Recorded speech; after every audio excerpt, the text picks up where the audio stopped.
नमस्कार दोस्तों, आपका स्वागत है आपके अपने YouTube चैनल देश का सीन में। आप सुन रहे हैं मेरा शो नाइट रेडियो, मेरे यानी आपके दोस्त और होस्ट शिव की आवाज़ में। पिछले पार्ट में हमने जाना था किस तरीके से मनोज के घर में बदबू आ रही थी, किस तरीके से सोमेश जो उसका पड़ोसी है उनका दरवाज़ा खुलवाता है तो वहाँ से परफ्यूम छिड़कने की आवाज़ें यानी परफ्यूम छिड़कने की खुशबू आती है और किस तरीके से उस बदबू को 704 फ्लैट में छुपाया जाता है, वो पिछले पार्ट में हमने जाना था।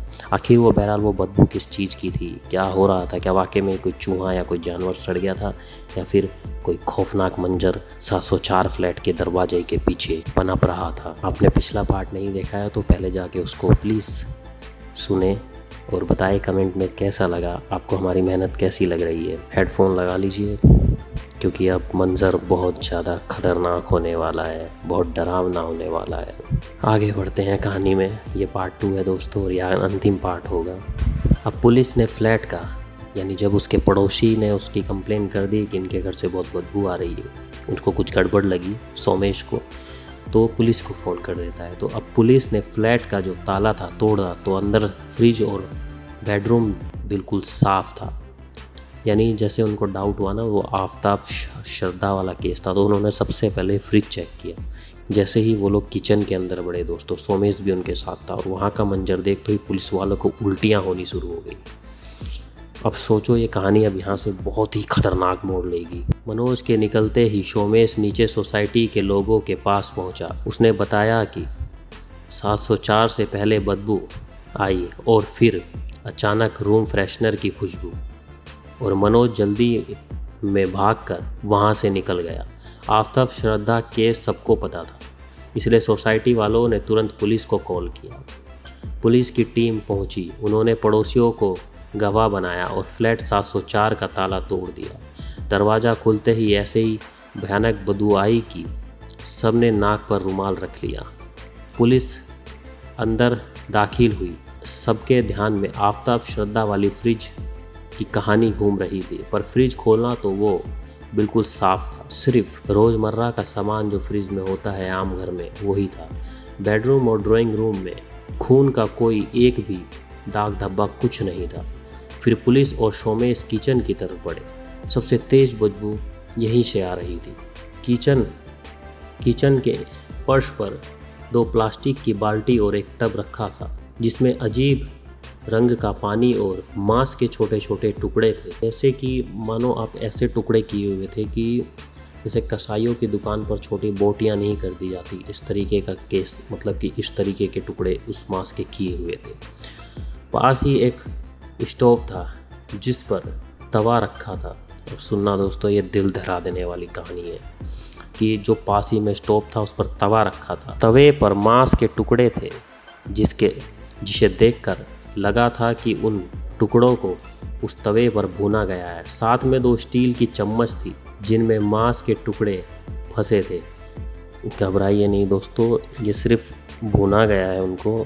मैं भी जब कहानी पढ़ रहा था तो मुझे भी ऐसे लगा था कि कहीं वो उसको भून के खा तो नहीं रहा, लेकिन वो खाया नहीं था, वो सिर्फ उसे भुना गया था उसके टुकड़ों को। तभी जो नीचे टब रखे थे पानी के जो टब रखे थे उनमें एक किसी को पैर जैसी चीज़ दिखी, और गैस काउंटर पर रखा प्रेशर कुकर खोला तो अंदर मांस के टुकड़े उबले हुए थे, यानी बॉयल मांस के टुकड़े उस प्रेशर कुकर में रखे हुए थे गैस पे।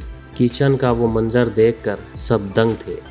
पुलिस ने जब घर की दोबारा तलाशी ली तो एक कोने में एक महिला के बालों की लंबी कटी हुई चोटी थी, यानी जूड़ा चोटी जो होती है एक महिला की कटी हुई थी।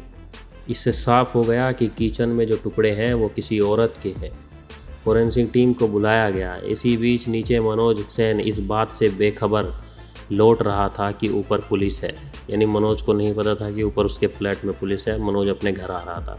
जैसे ही वो लिफ्ट की तरफ बढ़ा, उसे पुलिस की गाड़ी और 7th फ्लोर पर हलचल दिखी। वो मुंह छुपाकर भागने लगा, पर सोसाइटी का स्टाफ और गार्ड उसे पहचानते थे। पूरे अपार्टमेंट में बात फैल चुकी थी कि मनोज के घर में पुलिस है। सोसाइटी के लोग ने उसे दबोच लिया और शोर मचाया। पुलिस नीचे आई और मनोज को पकड़ा और उसे फ्लैट में ले गई। उस फ्लैट की दीवार पर एक ब्लैक बोर्ड जैसा बोर्ड बना था जहां क्लासरूम की तरह मैथ के क्वेश्चन लिखे हुए थे। पता चला कि मनोज के साथ रहने वाली महिला का नाम सरस्वती विद्या था। उम्र 34 साल। सोसाइटी वाले उन्हें पति पत्नी मानते थे। पुलिस ने पड़ोसियों को बाहर किया, दरवाज़ा बंद किया और मनोज से सख्ती से पूछताछ यानी इन्वेस्टिगेशन शुरू की।